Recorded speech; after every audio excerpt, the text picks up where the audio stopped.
guys, just making a video here for the most recent project, showing you here with some woods. And this is what we had just a couple of weeks ago. Had a project where we needed to put up a commercial building, and so we bought a lot and we have done our site prep, and this is what we've got. And I wanted to make a video before and just, you know, kind of see all the steps, but I wasn't very proactive in getting the camera, so I just thought I'd take you for a walkthrough of all the different things that I've learned. I've never done this before. Been asking a lot of questions and getting a lot of help from the local people and people around who've done it before. And this was all wooded, and the grade was down to the road, which you can really tell there. It's about a 7-8 foot drop from the level down to the roadside. And then the hill up there, you can see where we cut. We did a lot of cut and fill is what it called. And we had a lot of topsoil here, about 1.5 to 2 feet of topsoil that we had to haul off. You know, you can't, that's one pile that's left. The rest we had to haul off. And then we were fortunate to hit some good stone, clay kind of soil that we're able to fill in the front of this lot and bring this up to our grade. You know, we mapped out our lot and the grade that we wanted for the runoff.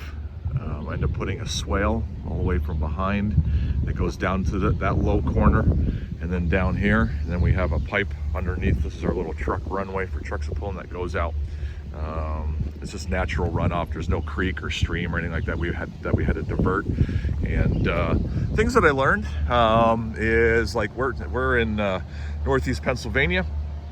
How close to the road are you allowed to go? So we talked to our local guys to see how close to the road we could get. Didn't want to go further back, because the further back you'd have to cut more of that mountain back, which is expensive time and material. And so here, you know, I think the distance, if I recall, was 25 feet to the yellow line. So if you're 12 foot to the white, that means it was 13 foot to the edge of the where we could actually disturb the ground. Disturbance is another thing if you're going to be doing a site prep in your local area. Around here, 1 acre is the disturbance that you're allowed. Once you go over 1 acre, you're allowed to do that, but now you get into a lot of DEP, water regulation, things like that, and it adds a dramatic amount of money onto your budget.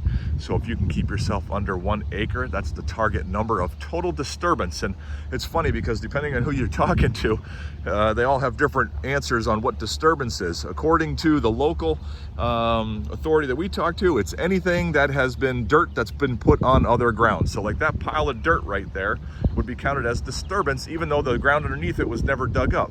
You talk to other people and they say, no, as soon as you dig, as soon as you put down some hard stone like this 3B, which is our parking lot base, 3-4 stone, as soon as you put that down, it stabilizes the ground, so it's no longer disturbance. Well, that's, I don't know, you know, I don't think that's true.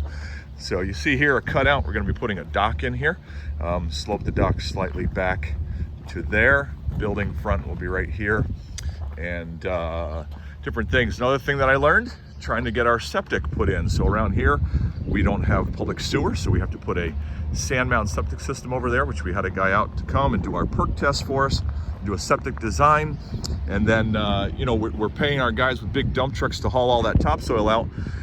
And then the guy comes here and he's giving us an estimate for the septic field. And he says, oh, you know, I'm gonna need about 10 to 12 triaxles of topsoil to cover the mound when we're done.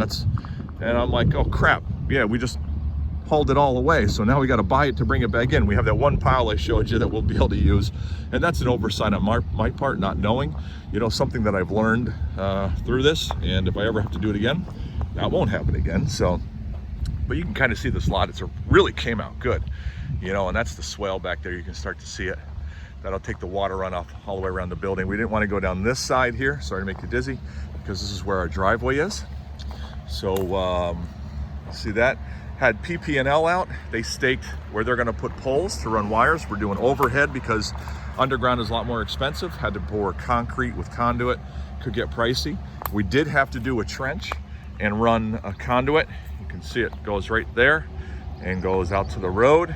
And that's for UGI, for the natural gas that'll be supplying the building. 2 foot down with the wire and the caution tape. And that got put down in there with the conduit so they can feed their line right through. So like I said, we were fortunate that when they cut, you could see all the stone on that back bank. So they were able to cut back here, fill into the front. So we ended up only needing, I think it was 6 inches of the, you know, the bigger 3-4 stone, And then I think we did 3 to 4 inches of modified on top of that. And so this is all the parking lot area. This is all done. We're not paving. This is what we're going to use. And then soon we'll be getting busy on the building, and then we'll go and do the surrounding stone and everything we need. We're doing a pole barn construction here, and that'll go up really quick, so we'll need a lot of stone in there. And while we're here, we went around, and any trees that look dangerous to the building, we took them down now. It's easier to take them down now than take them down later once the building is in the way. And another thing that I figured out, and I don't know, learned a lot through this thing. Driveway, check with your local guys. PennDOT has a chart on exactly how wide you're able to do, what size radius. It's all determined by the speed limit on the road and what type of vehicles you're going to be bringing in, and also how many people will come in and out in a day. Ours is very minimum, so we can do a minimal use, it's called, and which is a lot less restrictive than some others might be. So far so good, guys. It's looking good.